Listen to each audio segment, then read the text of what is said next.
नमस्कार, फाइटर समाचार में आपका स्वागत है। पेश आज 2 जुलाई गुरुवार दोपहर 3 बजे श्रीगंगानगर और हनुमानगढ़ की खास खबरें। बड़ी खबरों से अपडेट रहने के लिए सब्सक्राइब करें फाइटर न्यूज को और प्रेस करें बेल आइकन को। एडिशनल एसपी राजेंद्र प्रसाद डिडारिया ने बताया कि जेसीटीओ को निलंबित करने की कार्रवाई के लिए जीएसटी अधिकारियों को लिखा जा चुका है। उनका कहना है कि एसीटीओ को एसीबी के समक्ष पेश करने के लिए भी आदेशित किया गया है। उल्लेखनीय है कि एसीटीओ हिमांशु शर्मा इस समय फरार चल रहा है। उसके घर से भारी भरकम राशि भी बरामद हुई है। उस संबंध में भी उससे पूछताछ की जानी है। श्रीगंगानगर जिले में जीएसटी कार्यालय में चल रहे घूसखोरी का पर्दाफाश एसीबी ने सोमवार को कर दिया था। इसके बाद से ही हिमांशु शर्मा नामक एसीटीओ फरार चल रहा है। उसके खिलाफ एसीबी की ओर से मुकदमा भी दर्ज कर लिया गया है। वहीं आय से अधिक संपत्ति के मामले में भी उस पर गाजगिरनी तय मानी जा रही है। दूसरी ओर लोग जीएसटी के उन अधिकारियों के खिलाफ कमर कस चुके हैं जो अन्य क्षेत्रों में सक्रिय हैं और लोगों को जुर्माने का भय दिखाकर अपनी जेबें भर रहे हैं। हनुमानगढ़ जिले के संगरिया थाना इलाके में एक युवक की गोली मारकर हत्या कर दी गई। पुलिस ने बताया कि ढाबा गांव निवासी भान सिंह जट सिंह की गोली मारकर हत्या कर दी गई। वह रात को अपनी ढाणी में बैठा था। उसी दौरान गांव के ही सुनील उर्फ सेठी हिमांशु व 2 अन्य युवक ट्रैक्टर लेकर भान सिंह की ढाणी में आए और पिस्तौल से फायर कर दिया। गोली लगने से भान सिंह गंभीर रूप से घायल हो गया। उसे अस्पताल में लाया गया जहां उसको मृत घोषित कर दिया। श्रीगंगानगर में नगर विकास न्यास की अध्यक्षी को लेकर भी हलचल तेज हो गई है। अध्यक्ष पद को लेकर 2 नाम सामने आ रहे हैं। राज्य सरकार ने नगर निकायों को लेकर राजनीतिक नियुक्तियों का कार्य पूर्ण कर लिया है। श्रीगंगानगर नगर परिषद में भी 5 पार्षदों को मनोनीत कर दिया गया है।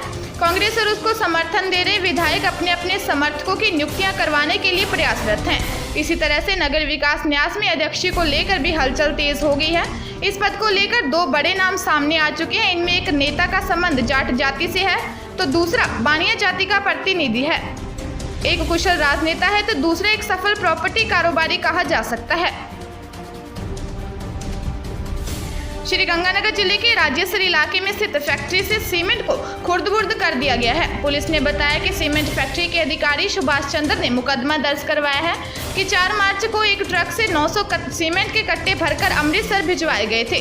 ट्रक का मालिक जगदीश सिंह निवासी मलोट व एक अन्य व्यक्ति ने इन सीमेंट के कट्टों को फर्म की दुकान पर न भिजवाए और इन्होंने इसको रास्ते में ही खुर्द-बुर्द कर दिया। श्रीगंगानगर के जिला अस्पताल में एक गर्भवती की संदिग्ध हालत में मौत हो गई है। उसके शव को सरकारी अस्पताल की मोर्ची में रखवाया गया है। मिली जानकारी के अनुसार घड़साना निवासी 22 वर्षीय मीरा देवी नामक युवती के प्रसव पीड़ा होने पर जिला अस्पताल में कल रात को भर्ती करवाया था। देर रात्रि इसकी मौत हो गई। इसकी संदिग्ध मौत के कारणों को देखते हुए रात को ही अस्पताल की मोर्ची में शव रखवा दिया। श्रीगंगानगर नगर विकास न्यास ने कहा कि अगर शहर में गंदे नालों का पानी एसटीपी में डाला जाएगा तो इससे एसटीपी की अपनी क्षमता के अनुरूप कार्य नहीं कर पाएगा। इस संबंध में ठेकेदार फर्म ने न्यास को लिखित में भी इसकी जानकारी दी है।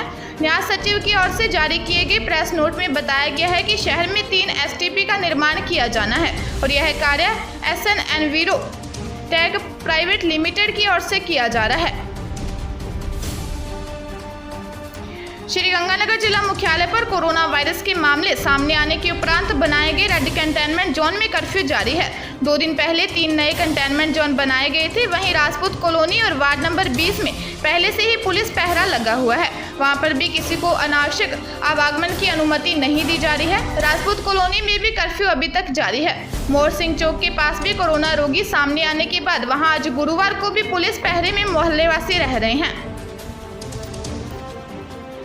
श्रीगंगानगर की कोरोना जांच लैब में आगामी शनिवार से कार्य आरंभ होने की संभावना है।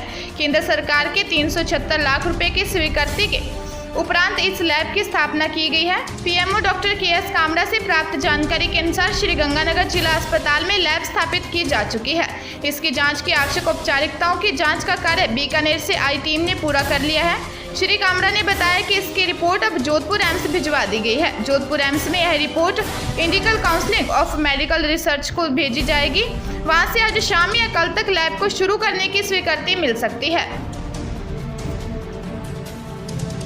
श्रीगंगानगर जिले के श्री विजयनगर में ब्लैकमेल करने के आरोप में गिरफ्तार किए गए दंपति के नाबालिग पुत्र को भी पुलिस ने पकड़ लिया है। इस दंपति के दामाद को भी पकड़ने का प्रयास किया जा रहा है। इसके लिए पुलिस की टीम रायसिया नगर क्षेत्र में छापेमारी कर रही है।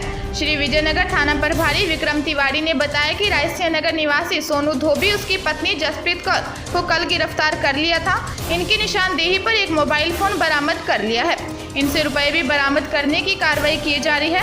इसके नाबालिग पुत्र को आज सुबह रायसिया नगर कस्बे से पकड़ लिया है। उसको भी बाल कल्याण समिति के समक्ष पेश किया जाएगा। उसका दामाद सतपाल सिंह फरार हो गया है। श्रीगंगानगर जिले के चूनावट थाना क्षेत्र के एक गांव में आज सुबह एक महिला और उसके 2 बच्चों की लहूलुहान हालत में शव मिलने से क्षेत्र में सनसनी फैल गई। सूचना मिलने पर डीएसपी ग्रामीण, अतिरिक्त पुलिस अधीक्षक सहित अनेक अधिकारी मौके पर पहुंच गए। मृतक महिला का पति जसवीर सिंह भी घर से फरार था।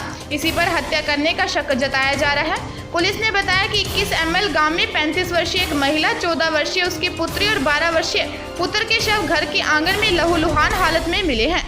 इनके शवों को जिला अस्पताल की मोर्चे में रखवाने की कार्रवाई चल रही है। जसवीर सिंह पदमपुर के पास 2 NN गांव का रहने वाला बताया जा रहा है। उसके परिजनों को भी सूचना दी गई है।